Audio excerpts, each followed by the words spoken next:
Thomas and Friends, Percy and the Haunted Mine.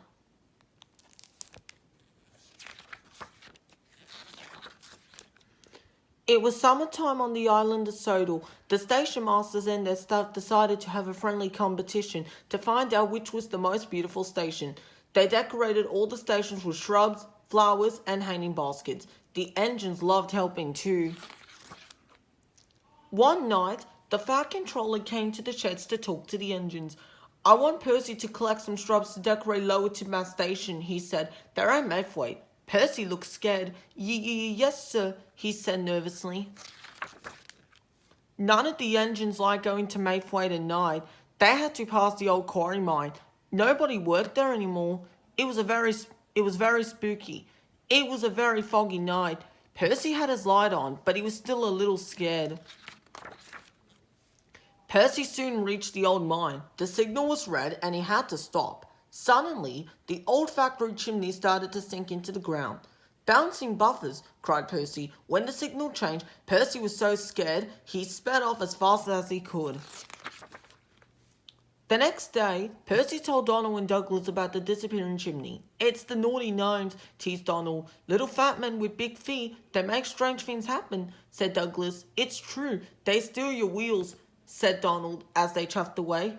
Percy didn't want to believe them, but he felt very scared. That night, the Fat Controller sent Percy to collect some trucks. They were at a siding near the old quarry mine. Percy hoped he wouldn't see anything else disappear. He slipped into the siding and buffered up to the trucks. Then he heard a strange noise. "What's that?" said his driver. Suddenly, a building at the old mine sank into the ground. "Double bouncing buffers," shouted Percy. He was so scared, he lurched forwards and hit a truck. Its load spilled out onto the siding. There were gnomes everywhere. "It's the naughty gnomes," cried Percy. He hurried away as fast as his wheels could carry him. Back at the station, Percy's driver told the Fat Controller that they had seen a building sink right into the ground. "It's the naughty gnomes," said Percy nervously. "They like to cause trouble." "Nonsense," said the Fat Controller. "The buildings are sinking into empty old mine shafts, that's all." "But I saw the gnomes," said Percy. "Of course you did," smiled the Fat Controller. "They're garden gnomes. We are going to use them to decorate the station. They're not scary. They're supposed to bring good luck." The Fat Controller ordered Percy to go back and get them. Percy didn't dare to argue. The way to the old mine was misty, and Percy was scared, but he knew he had to carry on. I'm not afraid, he said to himself.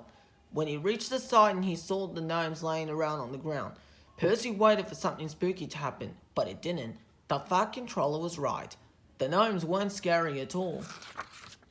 The driver and fireman collected the gnomes. Percy took them straight back to Lower Tidmouth Station. Next day, the workmen decorated the station ready for the competition. When the judges saw the gnomes, they said Lower Tidmouth Station was the winner. The station master thanked Percy. "We wouldn't have won the competition without our gnomes," he said. Percy was very proud. "You were right, sir," he said to the Fat Controller. "Naughty gnomes can be lucky after all."